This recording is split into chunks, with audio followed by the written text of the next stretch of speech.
Demi Allah wahai Amir Mukminin, kau dilahirkan di muka bumi ini sendirian dan kau juga akan mati sendirian dan kau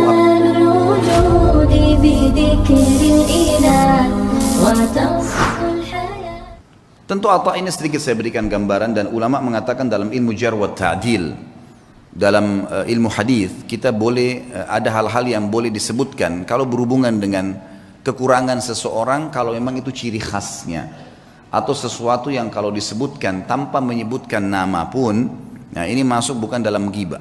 Yang jelas ulama menyebutkan ciri fisik di sini, seperti mereka menyebutkan Nabi SAW jarbu, tidak tinggi tidak pendek, itu bukan aib. Atha bin Abi Rabah ini seorang budak hitam, kulit hitam, disebutkan dalam buku-buku tentang penjelasan biodata beliau, orangnya kurus, kaki kanannya pincang, mata kanannya rusak, fisiknya sangat kurang, rahimahullah. Tapi waktu Atha bin Abi Rabah menjadi ulama, khalifah waktu itu Sulaiman bin Abdul Malik, adiknya tadi Abdul Malik bin Marwan itu, anaknya Abdul Malik bin Marwan. Waktu sudah meninggal ayahnya, dia jadi khalifah. Sulaiman bin Abdul Malik ini orangnya baik, khalifah dan suka dengan alim ulama. Dia mengeluarkan peraturan kalau tidak boleh mengeluarkan fatwa di musim haji kecuali Atha bin Abi Rabah, orang alim ulama. Karena ini dalam haji tidak boleh sembarangan nih. Sampai Atha bin Abi Rabah dapat julukan ya alimnya ulama, gurunya para ulama. Ulama-ulama pun kalau datang di Mekah banyak meminta nasihat dari beliau. Atha bin Abi Rabah ini rahimahullah, di musim haji datanglah Sulaiman ibn Abdul Malik khalifah dengan anaknya, dengan ketampanannya, dengan dayang-dayangnya, dengan kebesarannya, buka kemah besar, kemudian masuklah wukuf di Arafah. Sementara wukuf, Sulaiman mengatakan, di mana sahibuk, aina sahibukum, mana nih teman kalian nih? Biasanya kalau bahasa sahibukum ini santun dari khalifah untuk mufti, ya, untuk muftinya. Atha bin Abi Rabah ada di mana? Kata mereka, Amir Mu'minin lagi di kemahnya, lagi menunggu orang-orang yang lagi antri, lagi antri bertanya gitu. Dia bilang, saya punya hajat, saya ingin datang ke sana. Baiklah, Sulaiman datang. Sulaiman ini dia menunjuk si, ya, Atha bin Abi Rabah jadi mufti, dia yang memberikan gaji, gitu kan, pemimpinnya lah. Ya. Dan itu khalifah. Dan perlu diketahui Sulaiman bin Abdul Malik di zamannya ini khilafah Umayyah jadi luas sekali, luar biasa gitu.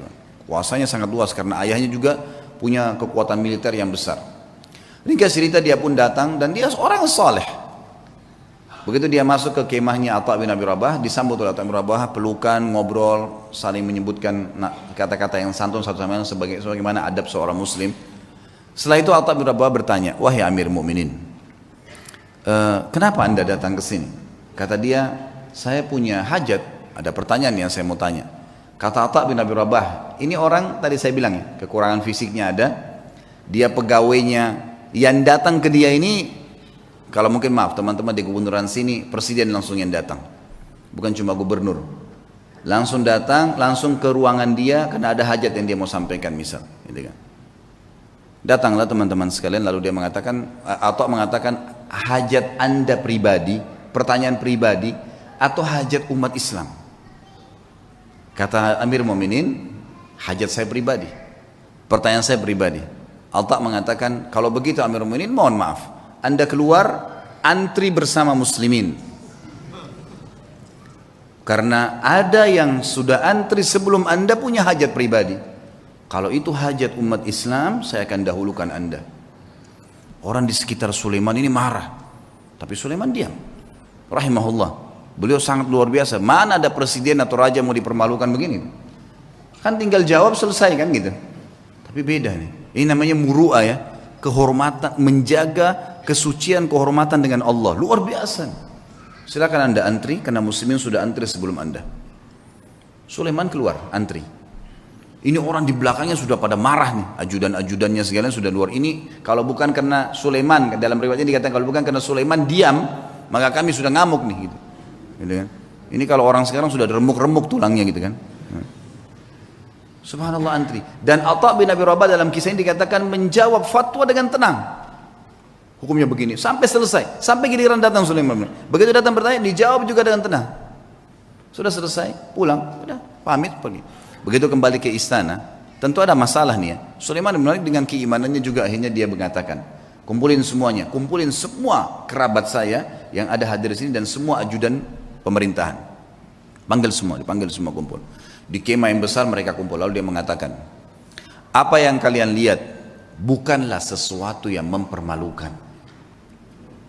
Amir Mu'minin, raja, bukan sesuatu yang mempermalukan. Dan demi Allah, Allah memuliakan Atha bin Abi Rabah dari saya karena ilmunya. Dan di dalam Islam memang seorang alim di atas seorang amir. Dan memang saya punya hajat pribadi, maka jangan pernah ada yang merasa marah dengan Atha bin Abi Rabah, karena saya sendiri tidak marah dengan dia. Dan wahai anak-anakku dan para ajudanku, belajarlah agama, karena ilmu agama akan mengalahkan singasana para khalifah. Tapi bagaimana teman-teman, khalifah bisa begitu, Atha bin Abi Rabah alim bisa begitu, dan semua dengan lapang dada bisa menjaga. Kenapa? Karena mereka yakin ada raja yang sebenarnya, Allah Azza wa Jalla. Kita teman-teman cuma kebetulan saja beda formalitas nih, baju bedanya cuma sementara. Ini jabatannya, oh ini si fulan, ini mobilnya bedanya begini. Itu cuman hiasan, kemasan. Sama dengan makanan, misal kalau di Makassar ada coto yang ditaruh di mangkuk yang mahal, ada yang ditaruh di piring yang biasa. Tapi sama saja coto, gitu kan gitu. Mudah-mudahan bahasa ini bisa difahamin, gitu kan. Karena kalau makanan langsung paham biasanya. Satu waktu, kisah yang lain, Atha bin Abi Rabah mendatangi, jadi Sulaiman meninggal dunia. Khalifah tadi meninggal dunia, sudah lewat waktunya dia meninggal dunia. Datang adiknya bernama Hisham. Hisham bin Abdul Malik, biasanya memang sudah tradisi, mungkin teman-teman di kantor pemerintahan sudah tahu. Biasanya kalau ada datang pejabat baru, maka dia akan ambil informasi dari pejabat sebelumnya tentang orang-orang relasi yang bisa dihubungin, kan gitu. Itu sudah biasa, turun-temurun memang dari dulu gitu. Tapi mudah-mudahan relasinya ini orang-orang yang tepat. Yang jelas Hisham bin Abdul Malik sudah tahu, kakaknya ini Sulaiman terkenal dengan kesolehannya, dengan kealimannya, dia telah menunjuk ya Atha menjadi mufti. Maka dia tidak mau ganggu tuh, dibiarin Atha jadi mufti, lanjutin fatwanya. Satu waktu Atha bin Abi Rabah datang ke istananya. Atha bin Abi Rabah ini teman-teman sekalian naik keledai, keledainya tua. Dan untuk naik ke keledai itu kan biasanya ada pijakan untuk injak ya, itu dari kayu biasa. Bajunya biasa, imamahnya juga sudah tua, besar gitu. Dia lagi jalan dari Mekah menuju ke Damaskus, ibu kota Syria. Perjalanan lumayan 1 bulan. Subhanallah, begitu sudah kelihatan istananya Khalifah Hisham bin Abdul Malik, ada satu ulama lain namanya Atha juga, Al-Khurasani dari Persia. Terkenal juga ulama tabi'in, Atha Al-Khurasani. Jadi kalau disebut nama Atha dua ini, Atha bin Abi Rabah di Mekah, ini bekas budak yang jadi alim ulama. Ini Atha Al-Khurasani memang anak pejabat, tapi jadi alim ulama juga. Dia lagi di kereta kencananya, kalau kita sekarang mungkin mobil yang paling mewah gitu kan. Kalau kita kencana dulu, ada 2 orang yang di depan memenggung kudanya dihias dengan beragam macam hal. Luar biasa lah, ketahui ini pejabat gitu. Begitu Atha Al-Khurasani lihat dari jauh, Atha bin Abi Rabah dikenal nih. Dia suruh berhentiin kereta kencananya, ada anaknya yang ikut di situ, anaknya Atha Al-Khurasani lagi ikut. Lalu Atha Al-Khurasani turun, mendekati keledai itu. Kata anaknya yang meriwayatkan kisah, saya belum pernah lihat ayah saya turun mendampingi orang, datangin orang. Biasanya dia yang didatangin, ini enggak, dia turun dia datangin. Siapa orang ini? Sudah imamahnya tua, bajunya tua, keledainya lagi pakai kayu, gitu kan. Kata anaknya nih, dia bilang, saya tidak pernah lihat ada orang semiskin itu. Dalam kisah itu gitu. Lalu ayah saya pun datang memeluk salaman seperti sahabat lamanya. Lalu mereka ngobrol, saya tidak tahu apa yang diobrolin. Lalu kemudian ayah saya kembali ke kereta kencana lalu mengatakan kepada saya, wahai anakku, saya akan masuk bersamanya ke Amir Mukminin. Kata anaknya, ayah, siapa orang ini? Saya belum pernah lihat orang semiskin ini gitu. Kata dia, hati-hati dengan lisanmu. Ini adalah Atha bin Abi Rabah. Kata anaknya, Atha bin Abi Rabah, alim ulama. Kata ayahnya, iya. Makanya hati-hati, jangan ngomong sembarang. Walaupun bukan Atha bin Abi Rabah, kau tidak pantas mengucapkan kalimat itu. Anaknya mengatakan, saya pun beristighfar kepada Allah, lalu saya melihat ayah saya jalan kaki bersama dengan Atha bin Abi Rabah. Masuk. Ini cerita, masuklah mereka ke istana lalu mereka keluar. Kata anaknya, ayah, kata anak Atha al-Khurasani, anaknya bilang, ayah, ceritain apa yang tadi terjadi di dalam. Kata Atha al-Khurasani, demi Allah, kalau bukan Atha bin Abi Rabah, saya tidak diizinkan masuk. Atha bin Abi Rabah jalan pincang, kakinya hitam, tubuhnya hitam, bajunya biasa, matanya satu rusak. Jalan. Dia bilang begitu kami masuk, ini Atha al-Khurasani dengan baju jubahnya yang mewah dan seterusnya. Jalan. Dia bilang begitu demi Allah kami masuk pintu gerbang istana. Hisham bin Abdul Malik berdiri dari singgasananya. Raja berdiri. Kemudian mendekati Atha bin Abi Rabah. Dan orang-orang tidak tahu nih Atha bin Abi Rabah siapa. Pejabat-pejabat ini banyak yang tidak tahu. Karena cuma dengar namanya. Lalu julukannya Atha bin Abi Rabah ini adalah Abu Muhammad. Nama anaknya Muhammad.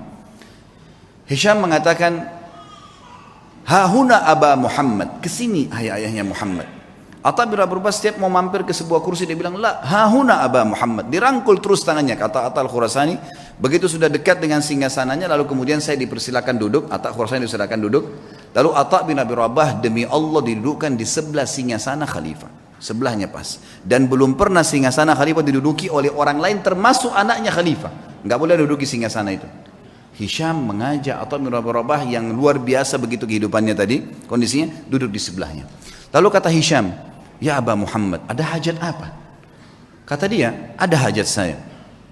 Hajat yang pertama dia bilang, penduduk Mekah dan Madinah wahai Amir Mu'minin, tetangganya Allah dan tetangganya Rasulullah SAW. Karena di Mekah ada Ka'bah, berarti orang yang tinggal di Mekah kan tetangganya Allah, bahasa santunnya begitu. Di Madinah ada rumah Nabi SAW, walaupun ada kuburannya beliau sekarang, sudah jadi kuburan, tapi kan rumahnya Nabi masih ada. Itu kan masuk dalam masjid. Tetangganya Rasulullah SAW terlambat ataya mereka. Ataya ini kayak pemberian yang diberikan oleh kerajaan, ya, dari khilafah diberikan kepada masyarakat semua, kaya atau miskin semua dapat dari hasil pendapatan negara, nanti dikeluarkan untuk kebutuhan negara, kemudian sisanya dibagi rata. Itu haknya masyarakat. Penduduk Mekah dan Madinah tetangga dengan Rasulullah SAW terlambat ataya mereka. Maka saya mengingatkan anda kepada Allah agar memberikan kepada mereka. Baik. Kata Hisham, ya gulam, sekretaris datang, catat dan berikan sekarang juga. Ada lagi hayanya Muhammad? Ada lagi. Para mujahidin yang membela perbatasan kaum muslimin, mereka ribat setiap hari. Terlambat gaji-gaji mereka. Ada istri dan anak mereka mengeluh dengan saya. Maka berikan hak mereka. Ya gulam, catat, segera jalankan pesannya Aba Muhammad. Ada lagi hayanya Muhammad, terus aja Atha menyampaikan hajat muslimin. Gak ada hajat dia pribadi nih, hajat begini, hajat begitu. Ringkasnya adalah terakhir, sudah 5 hajat, 6 hajat disampaikan. Kata Amir Mu'minin, masih adakah hayat Muhammad? Kata Atha al-Khurasani, demi Allah, Atha bin Abi Rabah berdiri dengan tegak di depan Amir Mu'minin, lalu mengatakan kalimat yang membuat istana itu kalau mau goncang bisa goncang. Dia mengatakan apa? Wahai Amir Mu'minin, ada hajat yang lebih penting dari semua yang saya sampaikan tadi. Kata Hisham, apa itu wahai Atha? Aba Muhammad, apa itu? Ini orang-orang kaget, belum pernah ada orang khalifah duduk, dia berdiri depannya dan dia menunjuk nih, ada hajat yang lebih penting. Kata dia, apa itu hai ayah Muhammad?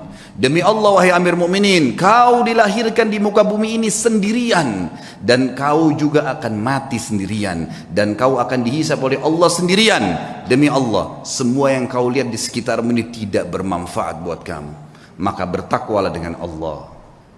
Hisham bin Abdul Malik menangis, waktu itu menangis luar biasa sambil memukul tongkatnya.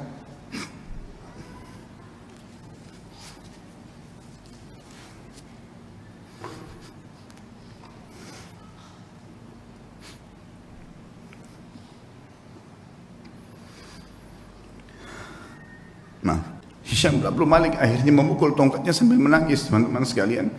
Lalu mengatakan jazakallahu khairan, semoga Allah balas anda dengan kebaikan, gitu. Setelah itu kemudian kata Atha al-Khurasani, kami pun keluar. Dan demi Allah, Atha bin Abi Rabah tidak minum segelas air pun dari Amir Mu'minin. Tidak minum segelas air pun. Dan waktu kami tiba di pintu gerbang, maka dikejar oleh seorang sekretaris untuk memberikan dia sekantong uang emas. Maka Atha mengatakan, demi Allah saya datang bukan untuk ini. Kemudian ditinggalkan. Lalu kemudian Atha bin Abi Rabah pulang teman-teman sekalian hanya untuk nasihat di khalifah untuk hajat muslimin dan tidak ada hajat dia sama sekali. Kata Atha al-Khurasani sebagai penutup kisah, demi Allah kalau Atha bin Abi Rabah menyebutkan semua hajatnya maka akan dipenuhi oleh Amir Mu'minin.